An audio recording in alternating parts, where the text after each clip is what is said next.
علمہ البیان قال اللہ تعالیٰ فی القرآن اعوذ باللہ من الشیطان الرجیم بسم اللہ الرحمن الرحیم کونوا ربانیین بما کنتم تعلمون الکتاب وبما کنتم تدرسون صدق اللہ العظیم رب اشرح لی صدری ویسر لی امری واحلل عقدۃ من لسانی یفقہوا قولی رب یسر ولا تعسر وتمم بالخیر سبحانک لا علم لنا الا ما علمتنا انک انت العلیم الحکیم۔ آل انڈیا آئیڈیل ٹیچرس ایسوسی ایشن کے مرکزی ذمہ داران، ریاست کے ذمہ داران اور اس اجلاس میں، اس دو روزہ ورکشاپ میں شریک آئیٹا کے تمام ذمہ داران اور اس کی مشاورتی باڈیز کے ارکان، السلام علیکم ورحمۃ اللہ وبرکاتہ۔ مجھ سے کہا گیا ہے کہ معلمین کی حیثیت سے ہمارے اور آپ کے درمیان یا اس تحریک سے وابستہ کچھ سابق و موجود یا سابقین میں سے اساتذہ کا تعارف، اساتذہ کی خدمات کا احاطہ، کیا مسافر تھے جو اس راہ گزر سے گزرے، اس تھیم پر آپ کے سامنے کچھ بات رکھوں۔ ویسے جو باتیں یہاں پر آئیں گی یا جن شخصیات کا کچھ تذکرہ یہاں پر ہوگا، وہ ایسا نہیں ہوا کہ آپ ان کو نہیں جانتے ہوں، تقریباً تمام ہی سے آپ واقف ہوں گے اور مفصل جو ہے معلومات بھی ان کے سلسلے موجود ہیں۔ کچھ تمہیدی باتیں شروع میں ضروری سمجھتا ہوں کہ یہ جو شعبہ تعلیم ہے اور یہ معلمی کا جو پیشہ ہے، ٹیچنگ پروفیشن، اس کو ایک باوقار پروفیشن تصور کیا جاتا ہے الحمدللہ، اور اس سے آپ سب وابستہ ہیں۔ اس پر ہم سب اللہ کا شکر ادا کریں کہ ایک بڑے اہم محاذ پر اللہ تعالیٰ نے آپ کو معمور کیا ہے۔ یہ جو معلمی ہے، یہ جو تدریس ہے، اس کا جو اوریجنیشن ہے وہ اللہ کی ذات ہے۔ معلم اعظم اللہ تعالیٰ ہے۔ الرحمن علم القرآن، رحمان نے قرآن سکھایا ہے، قرآن کی تعلیم دی ہے۔ الذی علم بالقلم، اللہ تعالیٰ نے قلم کا استعمال سکھایا ہے۔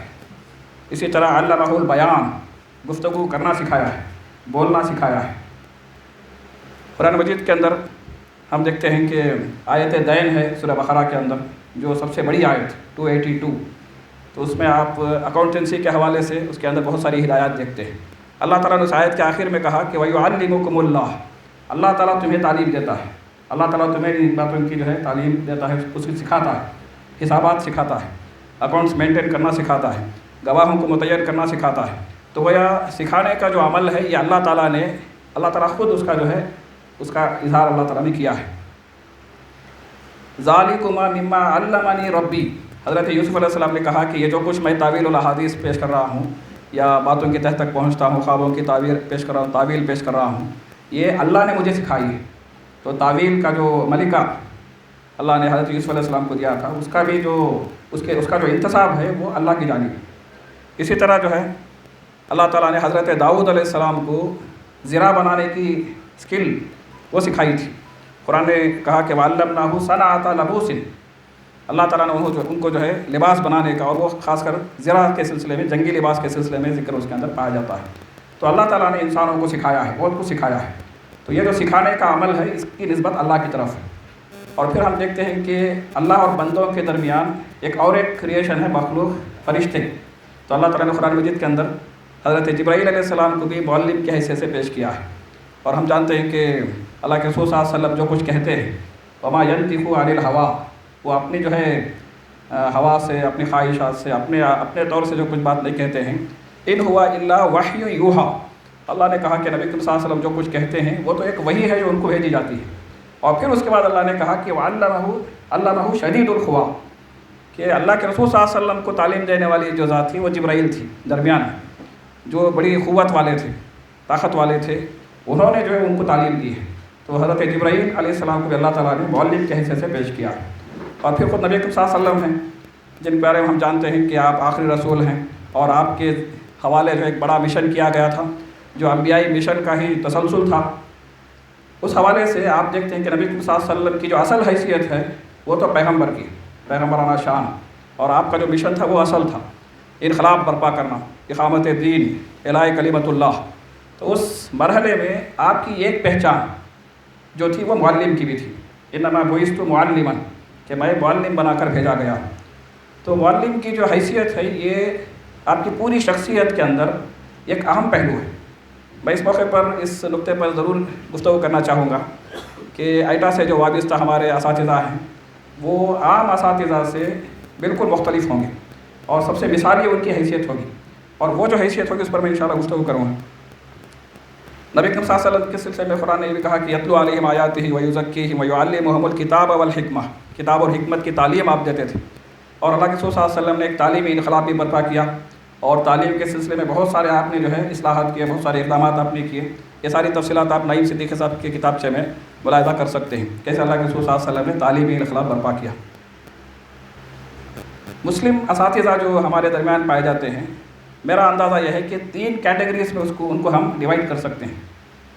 اساتذہ کا یہ ایک طبقہ ایسا ہے جو شعبہ تعلیم کو یا تعلیم و تدریس کو، معلمی کو، اسی کو سب کچھ سمجھتے ہیں، ٹیچر ہیں، پروفیشن کے اعتبار سے استاد ہیں، معلم ہیں، تو ہماری زندگی کا بس یہی منشا ہے، یہی مطمع نظر ہے، یہی ہمارا مشن ہے کہ ہم ٹیچر کی حیثیت سے زندگی گزاریں گے اور پھر ہم رخصت ہو جائیں۔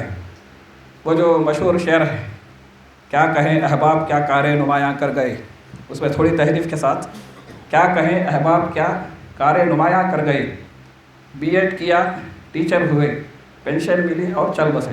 تو اس طرح کے بھی ایسے ٹیچرز ہیں جو پوری زندگی صرف ٹیچنگ ہی کو، تعلیمی پیشے ہی کو سب کو سمجھتے ہیں۔ ایک طرف وہ ہے، ایک طرف ذرا جو بہتر آپشن یا بہتر طبقہ محسوس ہوتا ہے وہ ایسے اساتذہ کا ہے جو ٹیچنگ کو اصل کام سمجھتے ہیں، زندگی کا ایک اہم ترین محاذ ہے، اور ضمناً وہ یہ بھی سمجھتے ہیں کہ ہمیں دین کے لیے بھی کچھ کرنا ہے، سوشل رسپانسبلٹی بھی ہماری ہے، سماجی لحاظ سے بھی ہم ذمہ دار ہیں، تو اس حوالے سے بھی کچھ کرنا چاہیے۔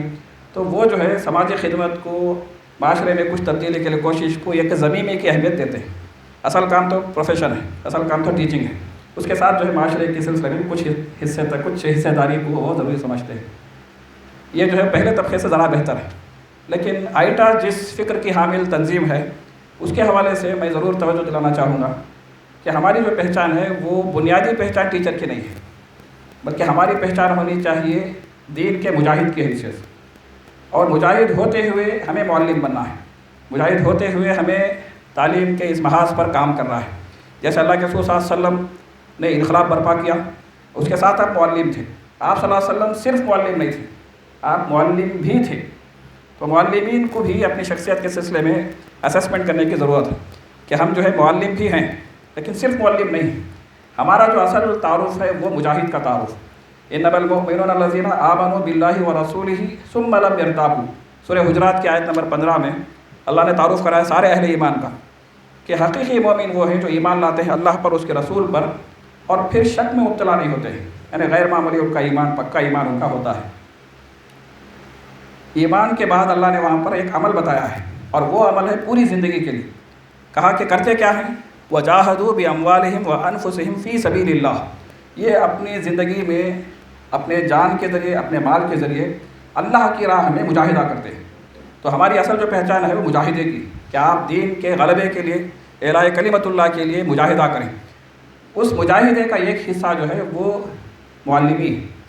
تو ہم سب کا مطمع نظر اورینٹیشن یہ ہونا چاہیے کہ ہماری جو پہچان ہے وہ اعلاء کلمت اللہ کے نصب العین کے ساتھ، اقامت دین کے نصب العین کے ساتھ ہماری وابستگی، اس اجتماعی جد و جہد کا ہم حصہ ہیں نہیں، یہ ایک اسسمنٹ ہے۔ اگر ہم تحریک اسلامی سے وابستہ ہیں، اسلامی اجتماعیت سے ہم وابستہ ہیں، اس کے تقاضے ہم پورے کر رہے ہیں، اور اس کے ساتھ ہم یہ سمجھتے ہیں کہ تعلیم کا جو محاذ ہمیں اور آپ کو دیا گیا ہے اس میں بھی ہم اپنا کام انجام دیں گے، تو یہ جو ہے گویا کامیابی کی شاہ کلید ہوگی۔ تو یہ پہلی بات ہے اس موقع پر جو میں آپ کے سامنے رکھنا چاہ رہا تھا۔ اس کو اسٹرینتھن کرنے کے لیے آئٹا کے مقاصد میں 2 مقاصد ہیں جو اس کو جو ہے جسٹیفائی کرتے ہیں۔ ایک تو تیسرا پوائنٹ ہے جو آپ کے مقاصد میں ہے کہ اساتذہ کے علمی و فکری، فنی و اخلاقی اور پیشہ ورانہ صلاحیتوں کے فروغ کے لیے رہنمائی کرنا، ٹیچرز کی اسکل ڈیولپمنٹ کے لیے کوشش کرنا، ان کے علمی فکری ارتقاء کے لیے کوشش کرنا، اور پھر اس کے بعد کہا گیا ہے کہ اساتذہ کو صالح معاشرے کی تعمیر میں اپنا مثبت کردار ادا کرنے کے قابل بنانا۔ یہ آئٹا کے مقاصد میں شامل ہے کہ آپ جو اساتذہ کو معاشرے کی تعمیر میں، ایک صالح معاشرے کی تعمیر میں اساتذہ کو آپ ان کا مثبت رول یقینی بنانا چاہتے ہیں۔ تو جب آپ دوسرے اساتذہ کے رول کو یقینی بنانا چاہتے ہیں تو ہمارا اور آپ کا جو رول ہوگا وہ سب سے مثالی ہوگا۔ اسی طرح ایک پوائنٹ نمبر 6 جو بیان کیا گیا، ہم وطن اساتذہ اور طلباء کی اسلام سے متعلق غلط فہمیاں دور کرنا، یہ دعوت سے متعلق ایک نقطہ ہے۔ تو اس حوالے سے بھی ہماری جو سماجی ذمہ داریاں ہیں وہ واضح ہوتی ہیں۔ تو اس نشست میں جن 3 شخصیات کا میں گفتگو یا تعارف کرانا چاہتا ہوں، وہ تینوں شخصیات اس حوالے سے بڑی مثالی ہیں کہ وہ صرف استاد کی حیثیت سے جانے پہچانے نہیں جاتے، بلکہ ایک مجاہد کی حیثیت سے پہچانے جاتے ہیں۔ یہی میری گفتگو کا اصل خلاصہ ہے کہ ہم سب مجاہد بن جائیں۔ دین کے لیے ہماری جو کوششیں ہیں، جو مجاہدہ ہے، یہ غیر معمولی ہونا چاہیے۔ اس کے ساتھ ہم تعلیم کے محاذ پر بھی ایفیکٹو ہوں اور وہاں پر بھی ہم اپنا کردار اس کو یقینی بنائیں۔ 3 جو شخصیات میں نے اس موقع پر گفتگو کے لیے منتخب کی ہیں، ایک ہے امام حسن البنا شہید رحمۃ اللہ علیہ، جو مصر سے ان کا تعلق ہے، مصر میں پیدا ہوئے اور بہت ہی کم عمر میں ان کو شہید کر دیا گیا۔ 45 ایئرس وہ جو ہے زندگی ان کو جو ہے ملی۔ 14 اکتوبر 1906 میں وہ پیدا ہوئے مصر کے اندر، اور 1949 میں ان کو شہید کیا گیا مصر کے اندر۔ ان کی جو سیرت ہے، ان کی جو زندگی ہے، ہم سب کے لیے موٹیویشن ہے، ہم سب کے لیے ایک انسپائرنگ پرسنالٹی ہے، اس حوالے سے کہ ان کے اندر جو ہمہ جہت مجاہدے کا جذبہ تھا ٹیچنگ پروفیشن کے ساتھ، یہ بڑا جو ہے نمایاں ہے۔ امام حسن البنا شہید جو ہے 22 سال کی عمر میں الاخوان المسلمون کی بنیاد ڈالتے ہیں، بڑی کم عمری کے اندر، عمر بھی کم ملی ہے، اس کے اندر بھی جو ہے تعلیمی زمانے کے اندر اور پھر تدریسی دور کے اندر ان کی جو ہمارے سرگرمیاں تھیں وہ ہمارے لیے بڑی اہم چیز ہے۔ تو 22 سال کی عمر میں انہوں نے جو ہے الاخوان المسلمون کی بنیاد ڈالی۔ 1920 یعنی جب وہ 14 سال تھے، 14 سال کی عمر کے تھے، اس وقت انہوں نے جو ہے ٹیچرز ٹریننگ اسکول میں انہوں نے داخلہ لیا، وہاں سے تربیت حاصل کی اور استاد کی حیثیت سے انہوں نے اپنی خدمات شروع کی۔ حسن البنا شہید کے بارے میں کہا جاتا ہے کہ وہ ایک معلم سے زیادہ ایک داعی تھے، معلم سے زیادہ جو ان کی پہچان ہے وہ ایک داعی کی ہے، اور وہ تنہا اٹھے مگر ایک پوری امت کی آواز بن کر اٹھے اور پورے مصر کے اندر انہوں نے انقلاب کی آواز بلند کی۔ یہ حسن البنا کی جو ہے ایک بڑی خوبی، ان کی نمایاں جو ہے خوبی ہے۔ آپ دیکھتے ہیں کہ تعلیمی مراحل کے دوران بھی اور تدریسی مراحل کے دوران بھی ان کی جو ایکٹیویٹیز تھی وہ سوشلی جو ہے بڑے کنسرن تھے، معاشرے کے سلسلے میں بڑے حساس تھے کہ جو کچھ معاشرے میں ہو رہا ہے وہ صحیح نہیں ہے، اسلام کے جو بنیادیں ہیں ان کو دنیا میں جو ہے جاری و ساری کرنا، یہ اصل ہمارا منشا ہے۔ تو آپ دیکھتے ہیں کہ اس مقصد کے لیے کس طرح کی مختلف سرگرمیاں وہ شروع کرتے ہیں۔ مدرسۃ الرشاد الدینیہ میں وہ طلباء کے لیے جو ہے ایک جمعیت بناتے ہیں، بزم قائم کرتے ہیں، جمعیت اخلاق ادبیہ اس کے نام سے ایک بزم قائم کرتے ہیں، اور حسن البنا جو اس کے صدر منتخب ہوتے ہیں۔ اسی طرح جو ہے مدرسے کے حدود سے باہر، یعنی ان کا جو تعلیمی یا پھر تعلیمی جو دائرہ تھا اس کے باہر بھی، معاشرے کے اندر بھی انہوں نے جو ہے مختلف جمعیتیں، انجمنیں قائم کی۔ ایک انجمن انہوں نے قائم کی جمعیت منع المحرمات، یعنی جو جن چیزوں کو حرام کیا گیا ہے ان کو معاشرے سے ختم کرنا، برائیوں کے ازالے کے لیے ایک انجمن انہوں نے بنائی، اور اس کا طریقہ یہ تھا کہ جو برائیاں وہ دیکھتے ان کی اصلاح کے لیے وہ لوگوں سے رابطہ بڑھاتے اور ان سے خط و کتابت کرتے اور ان کی کاؤنسلنگ کرتے، ان کی اصلاح کی کوشش کرتے۔ تو یہ ایک الگ سے انہوں نے جو ہے ایک انجمن بنائی۔ اسی طرح جمعیت مکارم اخلاق کے سلسلے میں لوگوں کو، نوجوانوں کو بالخصوص متوجہ کرنا، اس کے لیے ایک تنظیم انہوں نے بنائی۔ دارالعلوم اور ازہر کے طلباء پر مشتمل ایک گروہ انہوں نے تیار کیا، اور ان کا ایک خاص نقطہ نظر یہ تھا امام حسن البنا شہید کا کہ وہ ہوٹلوں میں جہاں یعنی ایسے مراکز جہاں آلریڈی لوگ سننے کے لیے آتے ہیں ان سے ہٹ کر عام جو جگہیں ہوتی تھیں ان جگہوں کو وہ ٹارگیٹ بناتے اور وہاں جا کر لوگوں کی جو ہے واعظ و نصیحت کا انتظام وہ کرتے، ان کو جو ہے کاؤنسلنگ کرتے، ان کو سمجھاتے، ہوٹلز کے اندر، خواہ خانوں کے اندر وہاں اجتماعات منعقد کرتے، ان کی جو ہے رہنمائی کرتے۔ اسی طرح علماء سے انہوں نے ملاقاتیں کی، اور پھر ایک علمی کام بھی انہوں نے کیا کہ ایک ہفت روزہ الفتح اس کا آغاز انہوں نے کیا۔ تو آپ دیکھیے کہ ثقافتی سرگرمیاں ان کی کیسی ہیں، علمی خدمات کیا ہیں، تدریسی خدمات تو اپنی جگہ موجود ہیں، اس کے ساتھ پھر وہ جو ہے امام بھی مقرر ہوتے ہیں، خطبہ جمعہ بھی ہے، خطبات بھی ہیں، تو مختلف پہلوؤں سے وہ اپنا کام انجام دیتے ہیں۔ جمعیت الشبان المسلمون انہوں نے بنائی، نوجوانوں کی ایک تنظیم اسی مقصد سے، جس سے ذریعہ مزید انہوں نے کام کو آگے بڑھایا۔ جب وہ دارالعلوم میں پڑھ رہے تھے تو ان سے کہا گیا کہ آپ یہاں سے فارغ ہونے کے بعد کیا کریں گے، آپ کیسے جو ہے کیا وسائل اختیار کریں گے؟ تو انہوں نے لکھا کہ میں داعی اور معلم بننا چاہتا ہوں۔ امام حسن البنا نے لکھا کہ میں داعی بننا چاہتا ہوں، ایک معلم بننا چاہتا ہوں، دن کو سال کے اکثر ایام میں مصر کی نئی نسل کو تعلیم دوں گا۔ تو گویا نئی نسل کی تربیت، نئی نسل کو تعلیم سے نوازنا، یہ بھی ایک اہم ذریعہ ہے جس سے آپ اس مشن کے لیے لوگوں کو تیار کر سکتے ہیں۔ لیکن وہی ہمارا جو ہے مد نظر نہیں ہونا چاہیے، بلکہ آپ کا رول جو ہے پورے معاشرے کے اندر ہونا چاہیے۔ تو انہوں نے لکھا کہ دن میں جو ہے میں تعلیم اور تدریس کے دوران طلباء کی جو ہے ذہن سازی کروں گا، اور راتوں کو اور چھٹیوں میں جو ہے ان کے والدین کی خدمت، ان کے والدین کی ذہن سازی کروں گا، ان کے والدین کو دین کے مقصد سے آگاہ کروں گا، انہیں بتاؤں گا کہ سعادت کا سرچشمہ کہاں ہے اور زندگی کی مسرتیں کیسے دستیاب ہوں گی۔ اس غرض کے لیے ہر وہ وسیلہ اختیار کروں گا جو میرے بس میں ہو، تقریر سے، گفتگو سے، تصنیف سے، تعلیف سے، کوچہ گردی سے، وعدہ پامائی سے، الغرض ہر مؤثر ذریعہ میں اختیار کروں گا جس سے لوگوں کی رہنمائی کا کام کیا جا سکے۔ تو آپ نے 1927 میں ڈپلومہ حاصل کیا، پھر اس کے بعد آپ جو ہے مدرسہ امیریہ میں مدرس مقرر ہوئے، اور پھر واعظ و نصیحت مختلف پہلوؤں سے کرتے رہے۔ 1928 کو ان کا جو ہے ان کی دعوت کے اندر ایک ایفیکٹ پیدا ہوتا ہے، اور ان کے گھر جو ہے کچھ خاص لوگ 6 لوگ جو ہے جمع ہوتے ہیں جو اس مشن کے لیے وہ ساتھ دینے کا انہوں نے عزم کیا تھا۔ تو یہ جو ہے جمع ہوتے ہیں اور ایک تنظیم کی بنیاد ڈالتے ہیں، اور تنظیم کی بنیاد جب ڈالتے ہیں، بیعت کرتے ہیں، امام حسن البنا کو اپنا رہنما وہ بناتے ہیں، تو اس وقت نام پر گفتگو ہوتی ہے کہ کیا نام رکھیں گے۔ تو ان سب نے کہا کہ ہم سب تو نحن الاخوان المسلمون، ہم تو اخوان المسلمون، ہم تو مسلمان بھائی ہیں۔ تو گویا اسی سے ان کا نام الاخوان المسلمون پڑا کہ مسلمان بھائی۔ تو یہ جماعت جو الاخوان المسلمین کے نام سے جانی جاتی ہے، اس کو جو ہے بس سمپل انداز میں انہوں نے نام رکھا کہ ہم سب الاخوان المسلمون ہیں۔ لیکن آپ جانتے ہیں کہ یہ الاخوان المسلمون ایک نعرہ لے کر کھڑی ہوتی ہے تنظیم، اور سیاسی جو اسلام کا ایک محاذ ہے اور ایک انقلاب کی دعوت ہے، اس دعوت کے ساتھ امام حسن البنا شہید وہ پورے حکومت کے لیے چیلنج بنتے ہیں۔ اس وقت کی جو حکومت تھی وہ اخوان کو بیان کرتی ہے، اخوان کے کارکنوں کو جو ہے پریشان کرنا شروع کرتی ہے، ان کو جیلوں کو بھیجتی ہے۔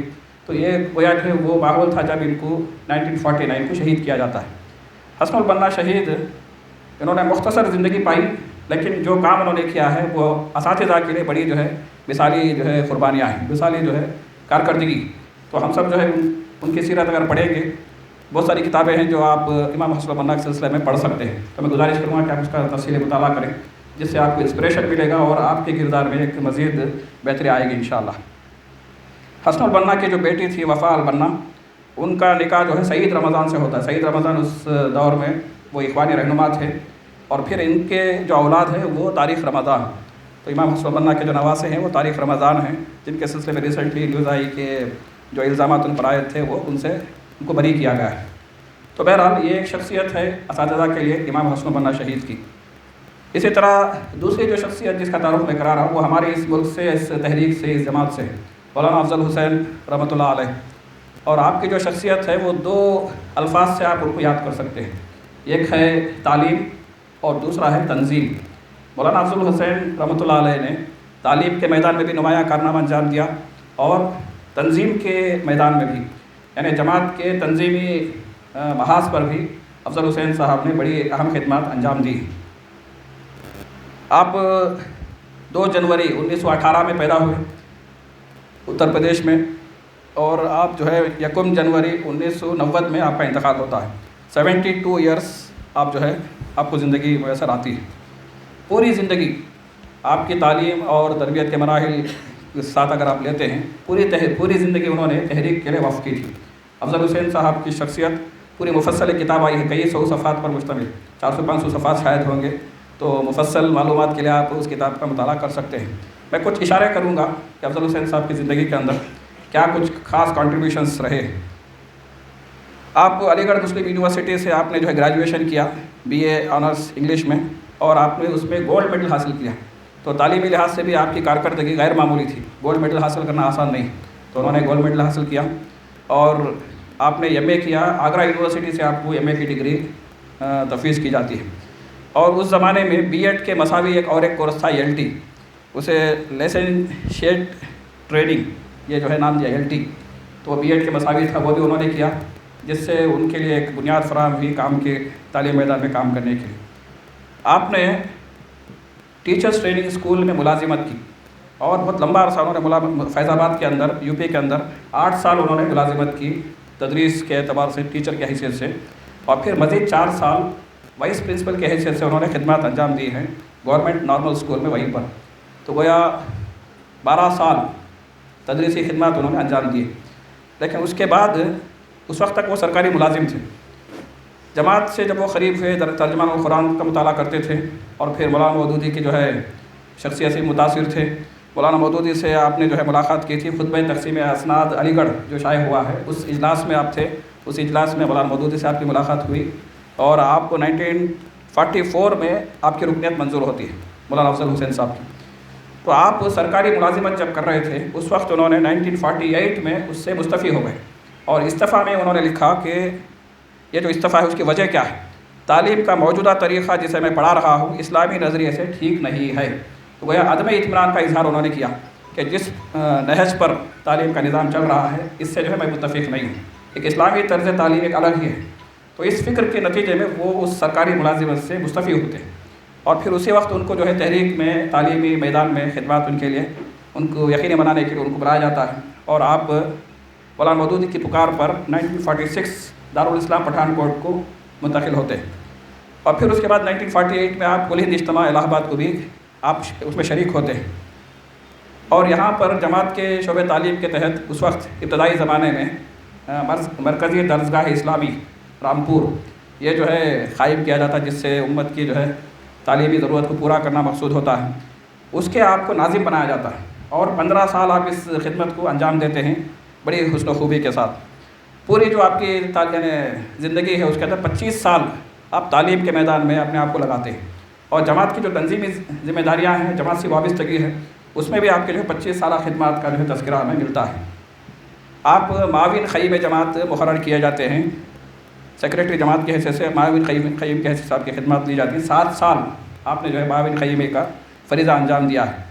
اسی دوران آپ کو درسیات پر نظر ثانی کے لیے فارغ کیا جاتا ہے، یعنی معاون خیمے کی جب ذمہ داری انجام دے رہے ہوتے ہیں اس وقت 3 سال کے لیے آپ کو مختص کیا جاتا ہے تاکہ آپ تعلیم کے میدان میں کام کریں۔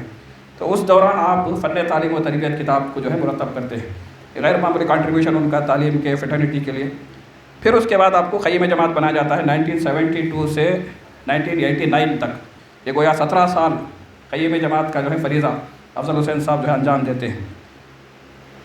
اس کے بعد آپ کا جو انتقال ہو 1990 میں 1 جنوری کو مرکزی میں وہیں پر جہاں پر آپ کی خدمات کی انتقال ہوتا ہے۔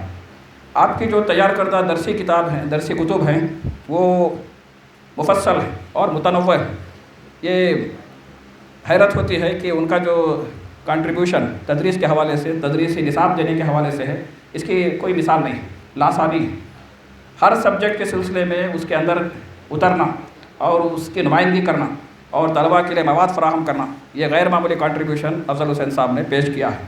آپ کی جو کتابیں ہیں اس میں منی کتاب، ہماری کتاب اول تششع، پھر اسی طرح تعمیری ادب نثر و نظم، اسی طرح منی کہانیاں، آسان کہانیاں، اخلاقی کہانیاں، موتیوں کا ہار، ہماری نظمیں، ہمارے نغمے، 24 کتابیں ہیں جو بچوں کے لیے مولانا افضل حسین صاحب نے تیار کی۔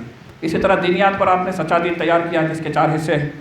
پیارے رسول صلی اللہ علیہ وسلم، اس پر آپ نے جو ہے کتاب نصاب یعنی ایک ٹیکسٹ بک آپ نے تیار کیا۔ فن تعلیم و تربیت تو آپ کی جو ہے سب سے بڑی خدمت، سب سے بڑا کنٹریبیوشن ہے تعلیم کے لیے۔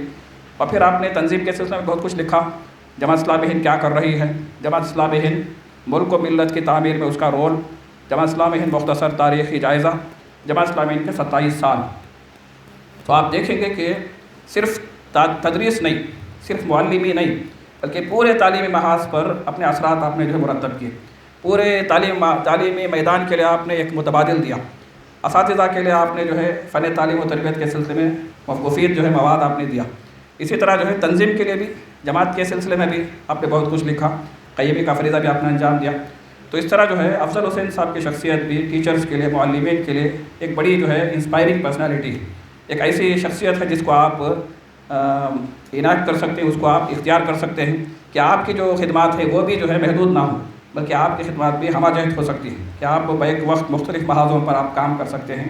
تحریک کا جو بڑا محاذ ہے اس میں بھی آپ کی موجودگی ہو، اس میں بھی آپ کی خدمات ہوں، اس کے ساتھ ساتھ آپ تعلیم کے محاذ میں بھی کام کریں۔ تو یہ گویا جو ہے وہ 2 شخصیات میں نے آپ کے سامنے پیش کی۔ ایک اور جو شخصیت ہے جس پر مختصر گفتگو میں کروں گا وہ ہیں جناب محمد اشفاق صاحب رحمۃ اللہ علیہ۔ آپ مرکز میں جماعت کے صوبہ تعلیم کے سیکریٹری رہے اور آپ کو 68 ایئرس کی زندگی میسر آئی۔ آپ اورنگ آباد کے رہنے والے، اورنگ آباد مہاراشٹر سے آپ کا تعلق۔ آپ جب ابواللیث اصلاحی ندوی رحمۃ اللہ علیہ امیر جماعت تھے، اس وقت آپ ایس اے او کے کل ہند صدر تھے، دوسرے صدر، یعنی محمد جعفر صاحب کے بعد آپ ایس اے او کے نیشنل پریسیڈنٹ منتخب ہوئے۔ ایس اے او کے حوالے سے جو ان کی خدمات تھی وہ ایس اے او کے ریکارڈز میں آپ دیکھ سکتے ہیں۔ اس کے بعد آپ ایس اے او سے فراغت کے بعد جماعت سے منسلک ہو گئے۔ اورنگ آباد میں بھی آپ کی بہت ساری خدمات ہیں، اور مرکز جماعت میں بالخصوص تعلیم کے محاذ پر آپ کی جو قربانیاں ہیں وہ بڑی تاریخی خدمات، اور آپ کی شخصیت کے سلسلے میں جو تاثرات ہیں وہ یہ ہیں کہ آپ بڑے شفیق، بڑے خلیق، بڑے ملنسار، بڑے منکسر المزاج، اور آپ کو اورنگ آباد کا زندہ ولی بھی کہا جاتا ہے۔ تو بڑی جو ہے منفرد شخصیت تھی اشفاق صاحب کی۔ تعلیم کے میدان میں آپ کی جو خدمات ہیں وہ شعبے کے حوالے سے آپ مزید تفصیلات لے سکتے ہیں۔ بالخصوص انہوں نے اساتذہ کے لیے جو ورکشاپس منعقد کیے اپنی پورے دیہاتوں کے اندر، اور اساتذہ کے لیے مختلف سی ڈیز آپ نے بنائے، مختلف سبجیکٹس کو کیسے پڑھایا جائے، مختلف ٹیچرز ایکسپرٹس کے ذریعے انہوں نے ریکارڈنگ کروائی اور ان سی ڈیز کو جو ہے عام کرنے کی کوشش کی۔ فن تعلیم و تربیت کا جو ہے پارٹ 2 غالباً ایکسٹینڈڈ ورژن وہ بھی ان کی سرپرستی میں جو ہے تیار کیا گیا۔ اشفاق صاحب کے سلسلے میں 2 باتیں بالخصوص آپ جو ہے اس کو لے سکتے ہیں۔ ایک ہے حلال کمائی اور حساسیت، کہ مال کے سلسلے میں، بیت المال کے سلسلے میں کیسے حساسیت ہونی چاہیے۔ ایک واقعہ جو ہے ان کے تاثراتی مضامین میں یہ ملتا ہے کہ مرکز جماعت سے ان کو ایک موبائل فون دیا گیا تھا۔ وہ موبائل فون کے استعمال کے سلسلے میں وہ بڑے حساس تھے، کہ کیسے حساس تھے، ہر مہینے کے آخر میں اپنی کال ہسٹری کو وہ اس کا ریکارڈ نکالتے، اس کا اسٹیٹمنٹ بناتے، اور اس میں جتنے ذاتی کالز تھے وہ ذاتی کالز الگ کر لیتے، اور اس کی رقم جو ہے بیت المال میں جمع کر دیتے تاکہ جو ہے کوئی خیانت نہ ہونے پائے۔ تو یہ حساسیت بیت المال کے سلسلے میں اشفاق صاحب کی ہمارے ریکارڈز میں ملتی ہے۔ اسی طرح ایک اور خاص بات ہے جو ہم سب کے لیے بڑی مفید ہے، وہ ہے لائف لانگ لرننگ، کہ زندگی بھر سیکھنے کا جذبہ۔ یہ بھی اشفاق صاحب کی شخصیت میں ایک بڑا اہم پہلو تھا۔ آپ جو ہے پیرانے سالی کا عرصہ گزار رہے تھے، اس وقت آپ نے یعنی بڑی عمر میں آپ نے عربی زبان سیکھنے کے لیے اپنے ہی ایک یعنی زیر تربیت نوجوان سے عربی زبان سیکھی، اور 2 سال کا وقت انہوں نے اس پر لگایا، عربی زبان سیکھی۔ تو سیکھنے کا جو جذبہ ہے یہ ہم سب کے لیے بڑا اہم جذبہ ہے۔ لائف لانگ لرننگ، سیکھنے کے لیے کوئی جو ہے عمر کی قید نہیں ہے، اور کس سے سیکھا جائے اس کے بھی کوئی قید نہیں ہے۔ چھوٹوں سے بھی سیکھ سکتے ہیں، بڑوں سے تو سیکھتے ہی ہیں، تو ہم عمر سے بھی سیکھ سکتے ہیں، لیکن زندگی بھر سیکھنا ہے۔ خیرکم من تعلم القرآن وعلمہ، اللہ کے رسول صلی اللہ علیہ وسلم نے یہ جو ہماری رہنمائی کی کہ تمہیں بہترین شخص وہ ہے جو قرآن سیکھے اور دوسروں کو سکھائے۔ تو سیکھنا بھی بہترین ہے، سکھانا بھی بہترین ہے۔ تو سیکھنے کا جو عمل ہے اس کی بھی جو ہے عزت افزائی کی گئی، اس کی بھی تکریم کی گئی۔ سیکھنا بھی بہترین کام ہے، سکھانا بھی بہترین کام ہے، اور سیکھنے کا جو عمل ہے یہ تادم حیات ہے۔ گود سے گور تک ہم کہتے ہیں، من المہدی الی اللحد، مہد سے لحد تک سیکھنا چاہیے۔ اساتذہ کے لیے اور زیادہ ضروری ہو جاتا ہے کہ وہ سیکھنے کے عمل کو اپنے اندر انٹیگریٹ کریں، اس لیے کہ دنیا جو ہے بڑی تیزی کے ساتھ وہ نئی چیزیں ہمارے سامنے پیش کر رہی ہے۔ اگر ہم آؤٹ ڈیٹڈ ہو جائیں اور اپنے آپ کو ہم اپڈیٹ نہ کریں تو آپ جو ہے اور ہم جو ہے پیچھے ہو جائیں۔ تو ہم سب کو زمانے کی قیادت کرنا ہے، دنیا کی امامت کا فریضہ انجام دینا ہے، تو ہم سب کو اس سلسلے میں سب سے آگے ہونا ہے۔ یہ اسی وقت ہو سکتا ہے جب ہم اپنے سیکھنے کے عمل کو فل اسٹاپ نہیں لگائیں، بلکہ ہم مسلسل سیکھتے رہیں گے، اور جیسے جیسے ہم سیکھتے رہیں گے سکھاتے بھی رہیں گے۔ سکھانے کے عمل سے فارغ نہیں ہونا ہے، لیکن بیک وقت دونوں رولز ہمیں پلے کرنا ہے، سیکھنا بھی ہے اور سکھانا بھی ہے۔ سکھاتے ہوئے سیکھیں گے، سیکھتے ہوئے ہم سکھائیں گے۔ تو یہ بھی ایک پہلو ہے اشفاق صاحب کی شخصیت کے حوالے سے کہ آپ بڑی عمر کو پہنچنے کے بعد آپ نے یہ نہیں سوچا کہ آپ سیکھنے کا کیا، اس کی کیا جو فائدہ ہے، اس کی کیا ضرورت ہے، بلکہ آپ نے جو ہے اس کو ایک اپنی ذمہ داری سمجھی، ایک ضرورت سمجھی، اور آپ نے جو ہے وہ عربی زبان سے واقفیت آپ نے حاصل کی۔ آپ جماعت کے نمائندگان کے بھی رکن رہے، الہرا educational society welfare society Aurangabad, اس کے بھی آپ جو ہے بانی صدر رہے، اور جماعت کے سیکریٹری کی حیثیت سے تو آپ کا لمبا عرصہ جو ہے آپ مرکز میں خدمات آپ نے انجام دی۔ دہلی کے ایک NGO نے، درسگاہ بہادر شاہ ظفر نے، تعلیم کے میدان میں آپ کی خدمت کے اعتراف میں ایک ایوارڈ سے بھی آپ کو نوازا ہے۔ تو یہ 3 شخصیات میں نے ضمناً آپ کے سامنے مختصراً ذکر کیا ہے، جس سے آپ انسپریشن لے سکتے ہیں، ہم سب انسپریشن لے سکتے ہیں کہ ہماری شخصیت محدود نہ ہو، ہم اپنے آپ کو صرف ایجوکیشن پروفیشن میں محدود نہ کریں، بلکہ ہم سب کی جو پہچان ہونی چاہیے وہ میدان جہاد سے ہمارا تعلق۔ میدان جہاد سے مراد اعلاء کلمت اللہ کی جد و جہد، کہ ہم اقامت دین کے نصب العین کے لیے اپنے آپ کو لگائیں، اس کے ساتھ اس پیشے سے بھی ہم وفا کریں۔ یہ بھی ہماری ضرورت ہے، ایک اہم محاذ ہے جس سے ہم نئی نسل کو تیار کر سکتے ہیں۔ اگر یہ اورینٹیشن سیٹ ہوگا تو میں سمجھتا ہوں ایک بڑا فائدہ ہوگا اس ورکشاپ کا بھی، کہ آپ کا جو دائرہ ہے کنٹریبیوشن کا وہ وسیع ہو اور پوری دنیا آپ سے استفادہ کرے، پورا ملک استفادہ کرے، آپ کی آبادی استفادہ کرے، اور آپ کی شخصیت بھی بہتر سے بہتر ہو جس سے آپ جو ہے کنٹریبیوٹ کریں۔ شروع میں نے ایک آیت تلاوت کی سورہ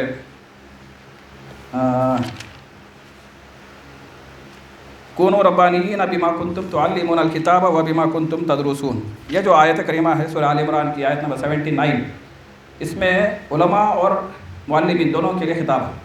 اس میں یہ کہا گیا ہے کہ آپ کو رب والے بننا ہے، اللہ والے آپ کو بننا ہے۔ ربانیین وہ ہیں جو اللہ والے بنتے ہیں۔ بما کنتم تعلمون الکتاب و بما کنتم تدرسون، اس کی وجہ اللہ نے بیان کی کہ آپ کو رب والے اس لیے بننا ہے کہ آپ کتاب کی تعلیم دیتے ہو، قرآن کے آپ معلم ہو، قرآن کا علم آپ لوگوں کو دے رہے ہو۔ تو اس سے ایک تو پیغام یہ ملتا ہے کہ اساتذہ کو قرآن کا معلم بھی بننا ہے، آپ کے اپنے سبجیکٹ کے معلم بننے کے ساتھ قرآن کا معلم بھی آپ کو بننا ہے۔ اور دوسرا یہ ہے کہ وَبِمَا كُنْتُمْ تَدْرُسُونَ، کہ آپ خود اس کتاب کو پڑھتے بھی ہو، یعنی صرف پڑھاتے نہیں ہو بلکہ پڑھتے بھی ہو۔ تو یہ جو پہلو ہے خود پڑھنا، مطالعہ کرنا، یہ عمل بھی زندگی بھر کے لیے۔ ایسا نہیں ہو سکتا کہ آپ کسی موقع پر یہ کہیں کہ ہم تو پڑھ چکے ہیں، مزید پڑھنے کی ضرورت نہیں ہے۔ تو یہ احساس بھی اساتذہ کے اندر، علماء کے اندر پیدا نہیں ہونا چاہیے۔ زندگی بھر پڑھنا ہے، زندگی بھر سیکھنا ہے، اور جو کچھ ہم سیکھتے ہیں، جو کچھ ہم جانتے ہیں، اس کو دوسروں کو بھی ہمیں واقف کرانا ہے۔ اس آیت کریمہ کا جو لب لباب ہے وہ ربانی بننا ہے۔ یہ میری گفتگو کا اصل پیغام ہوگا کہ ہم سب کو ربانی بننا ہے۔ آپ ربانی بنیں گے، اللہ والے بنیں گے، اللہ کے رنگ کو اختیار کریں گے، تو آپ دیکھیں گے کہ آپ کی شخصیت کے اندر رونق پیدا ہوگی، اور آپ کی افادیت میں اضافہ ہوگا، آپ کی نافیت میں بھی اضافہ ہوگا۔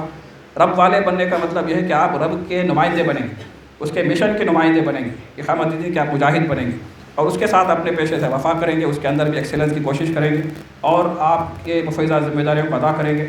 آئٹا سے وابستہ احباب سے ہم یہ توقع رکھتے ہیں کہ آپ تحریک کے صفوں میں بھی شامل رہیں، صرف آئٹا ہی سے وابستہ نہیں رہیں گے بلکہ تحریک کے صفوں میں بھی۔ الحمدللہ بڑی تعداد میں ہمارے اساتذہ جو ہے تحریک سے بھی وابستہ ہیں، ارکان جماعت ہیں، ذمہ دارانہ مناصب پر بھی ہیں، لیکن آئٹا کا جو بیس ہے یا جو کیڈر کا جو معاملہ ہے، اس سلسلے میں آپ سب کو جو ہے کلیدی کردار، ایک مثالی کردار ادا کرنا ہے۔ تو میں سمجھتا ہوں یہ باتیں اس موقع پر تذکیر کے طور پر میں نے آپ کے سامنے رکھی ہیں۔ اللہ تعالیٰ سے دعا ہے کہ اللہ تعالیٰ ہمیں یہ جو شخصیات جن کا تذکرہ میں نے کیا ہے، ان کی جو خوبیاں ہیں وہ ہمارے اندر بھی پیدا ہوں، اور ہم سب اپنے پیشے سے وابستہ رہتے ہوئے اس میں بہتر کارکردگی کا مظاہرہ کرتے ہوئے ہم تحریک کی تقویت کا بھی ہم سبب بنیں، تحریک کو بھی ہم جو ہے قوت پہنچائیں۔